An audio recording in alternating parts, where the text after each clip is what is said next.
After watching the film, anything different than you thought when you saw it live? From the Bowling Green game? No, other than just really missed opportunities.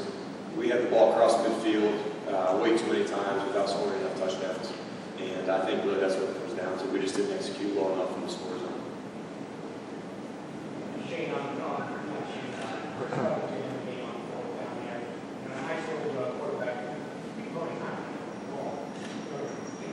Why run the Wildcat bad instead of doing it to the NFL guys and running back? Yeah, well, there's some things we can do with Chris at quarterback, and he can throw the ball. So I don't know that that's not an option. For us, that's what we felt was the best plan at that time, and we just didn't execute the play. Yeah, it seemed like early on, there's a lot of running down there, not much running inside. Was how they were aligned eventually before that. It seemed like when you went left or from the right end, you went left, then it goes on that over. Any thoughts about that? No, I don't think so. Maybe that's how the tendency worked out, but to be honest with you, there was no rhyme or reason to that. I think that's just maybe how it worked out.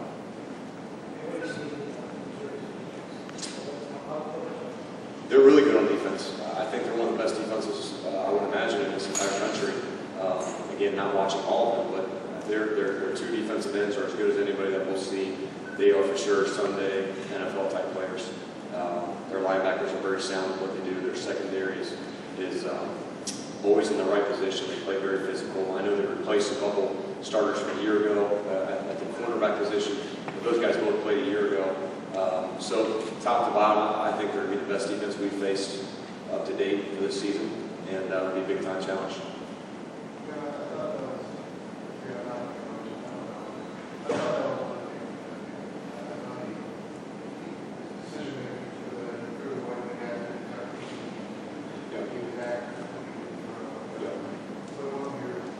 Yeah, I would agree with you.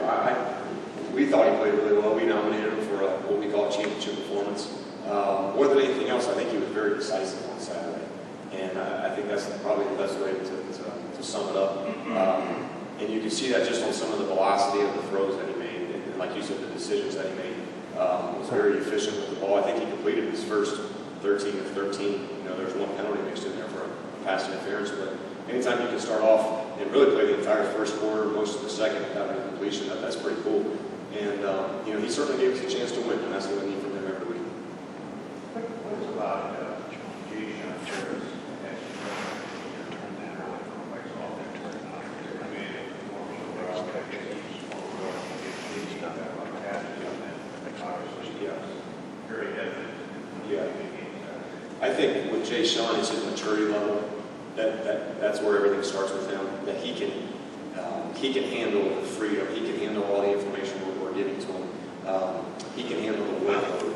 Number one, just because he's a great person, possesses tremendous character. Number two, he's very intelligent. And even from the start, every time that you give him a new play or a new concept, he processes the information and he's able to take it out on the field and execute. And then finally, I think with Jay Sean, he's a fast kid. But what happens on game day, sometimes you don't play as fast as you are because you're thinking. He's been able to play as fast as he is and make some plays for us, and we need that to continue. I guess it's too easy to say he reminds people of Shane, and he seems to remind everybody of Shane. Yeah, he's a little bit like Shane, but he's not there yet. I think Shane has certainly grown up over his 4-year career. But where Shane was as a freshman, yeah, obviously they're very comparable.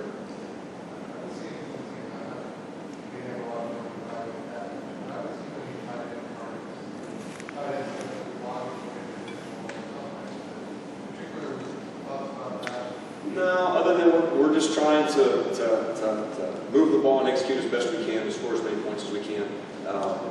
When you look at your playmakers, Tevin Coleman, it all starts with Tevin. Shane Wynn's number 2. Stoner, Sudfeld, those are the guys that we try to target. So I don't know that we're trying not to get the ball to the tight end. I think maybe it's just kind of worked out that way so far. But we're certainly pleased with how those guys are playing. They've done nothing wrong to be punished or to not get the ball, if you will. Well, it's very easy for us because when we watch that film, so many times we had the ball on the 30-yard line going in and just didn't score points. So it's hard for us to look at anybody, except ourselves and say, listen, we just plain and simple did not score enough. It certainly is. The defense feels the same way. When Coach Moore comes up here, he's going to say they should stop them every time. I think we should score every time. So I don't care if our defense doesn't stop them. We need to score. And to me, where I sat on Saturday, that was unexcusable to have the ball where we did. You know, we had a great interception by Digby and Jerry. We went 4 plays, got stopped. They couldn't even get a first down. That's inexcusable. And our guys on offense, they know that. We have very high standards for ourselves, and we know that's not good enough.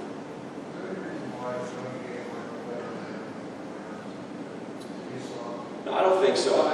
Sometimes as you go throughout the course of the game, it takes a while to figure out what's going on. How's the defense playing? What's their strategy? What have they been game planning all week? And then you sort of get a chance to settle in on, listen, here's what we want to do. Here's how we can attack them. Our O-line sort of knows where they're going to be, if you will, and just their confidence in running off the ball as the velocity changes as the game goes on.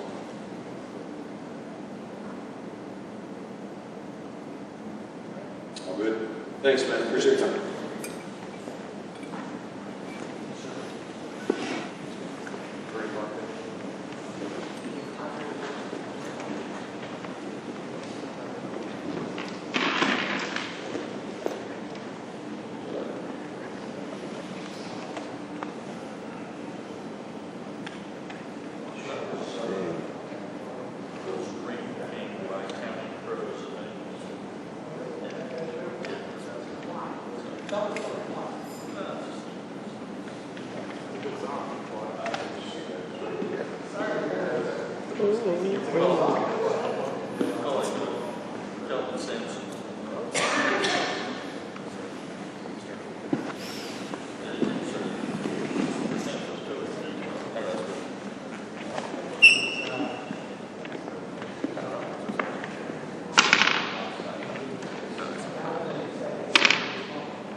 What's that job?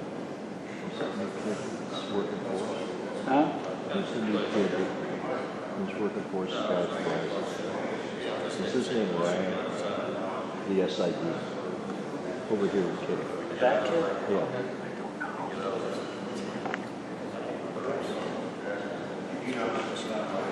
I should. But I don't.